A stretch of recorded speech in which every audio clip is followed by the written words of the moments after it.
Hello everyone, welcome to this session.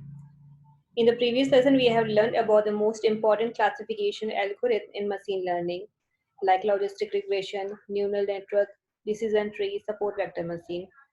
Here we will use them in real data. So, using the sklearn module, it becomes very easy. We just need to define our classifier and then use it to fit the classifier to the data. And in order to to use this classifier, we need to import the module from the sklearn. So for the logistic regression, we will import logistic regression module. Same way for the neural network also, we will import MLP classifier, and support vector machine we will import SVC. Same way for the decision tree also. And then we will define this classifier and we will store in the classifier object. Okay. Now, in order to fit the classifier to the data, we will use a function classifier.fit function, and we will pass the argument x and y, where x is the data point and y is a state, and it can be 1, 0, positive, negative, yes or no. Okay. So this is an end-to-end example where I have used the logistic regression module and I have imported from the sklearn, and I have created the classifier object, and with that object I have called the function fit function to fit the data to it. Okay. Now, what is the difference between the regression and classifier? So classifier problem is when one wants to determine a state, like it can be yes or no, 1 or 0, positive, negative, or it can be multiple state, like whether the animal is cat, dog, or monkey, anything. And the graph here on this right hand side, we can see that there are a blue point which is labeled positive, and there are red point which is labeled as negative, and we have drawn this line to separate them. So whenever a new point come in plane, we can guess a state based upon the two reasons. Okay. Now what is regression? Regression model is one that predict the value. Like you can say the house pricing can be estimated by this.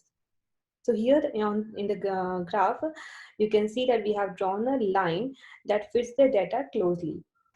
So when a new value will come on the x-axis, so we can find the corresponding value of the y over the line. So to summarize, we can see like a regression is returns a numerical value and classifier returns a state. Okay. So in case of regression, we have trained a two model to fit the data. One is line and other is curve. Now the question is which model is better? So we can see here like a model on the right is fit the data perfectly, while on the left hand side it doesn't fit the data perfectly. So we can think like the graph on the right hand side is better. But to see how good the model is, we will take a new point. So here is the red point. The point seems to be well approximated by this model on the left hand side, but is very badly approximated by the model on the right hand side. So we can say that model on the left is better because but it doesn't fit the data perfectly, but it has it has generalized better than the one on the right. But the model on the right fits the data perfectly and it end up with memorizing it. This is called the overfitting. Okay. Now the question is, how do we find a model generalizes well? So this is where we introduce the concept of testing. So we will split the data into two set, testing set and training set. Okay. Training set is the set of the gray points and testing set is the set of white points. So we will use a training set to train the model and testing set to test our model. So now we will use a we will train a two model. Okay, here is a two model. So with the help of the training set, we will train the two model. Okay, and what we can see here now, will test when we will test on the testing data. Okay, so in order to test this model, we will use a testing set. So we can see here we have used the testing set, and we see here that the error in the left hand side, which is you can see in the red color, are small as compared to the graph on the right hand side. Okay, so we can say this model is better. Now the same procedure can be applied for the classification problem also. So here you can see the blue point and the red point. Blue point is labeled as a positive and red point is labeled as negative. So we want to separate these two points. So in order to do this, we will use a model. So for that, we will use a training set and testing set also. So the point which is filled is a training set, and then the one which is not filled, that is a testing set. Okay. With the help of this, we will train the model using the training set. So this model has been created by using the training set. So we can see that using the training set, both the graph looks perfect, fits the data perfectly. But when we introduce a testing set, so we find this is a testing set. We find that there are two errors in the right hand side of the graph, and in this on the left graph only one mistake it has done. So by testing we conclude that the model in the left is better. Okay, so in order to do this in the program, so we have to import the train test split module from the model selection package, and we will use this train test split, and we will pass the argument, that is, it is input, this is output, and that this is the percentage of data that we will use to test the data. So here test size equal to 0.25 means 25% of the data will be used for the testing. Now coming to the evaluating a model. So here, after we have developed the model, we want to find out how good the model is. So here we will learn about a few matrices that will help you to decide which model is good.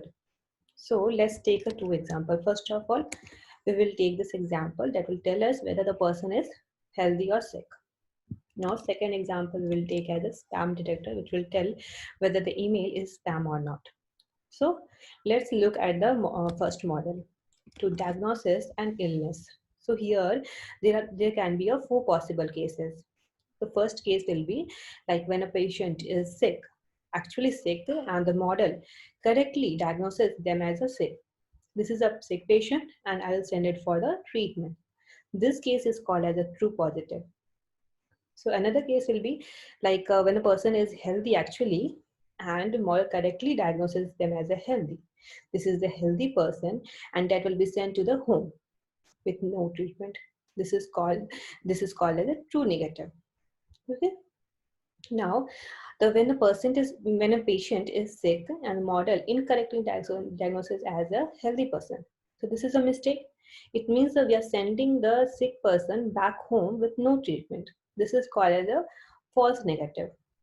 And finally, when a patient is healthy and a model incorrectly diagnoses them as a sick, this is also a mistake. It means we are sending the healthy person for the further examination or treatment. This is called a false positive. So this is a table that will describe the performance of the model. And this table is called as a confusion matrix. Okay. Now let's take an example. So here we have a 10,000 patient and 1,000 of them are sick and have been correctly diagnosed as a sick patient. So we call as a true positive. Now 200 of them are sick and incorrectly diagnosed as a healthy. So that will come in the false negative. 800 of them are healthy and they are diagnosed as a sick patient. So this is come under the false positive. Now 8,000 of them are healthy and they are correctly diagnosed as a healthy patient. Healthy, sorry. So we call as a true negative. So this confusion table is simply the table that stores the food values. Now let's take another model for detecting the spam emails. So here we see the four possible ways can be done. So when we get a spam email and classifier send it to the spam folder correctly. So this is the true positive. Now when a spam we get a spam email and classifier incorrectly send it to the inbox. This is a false negative.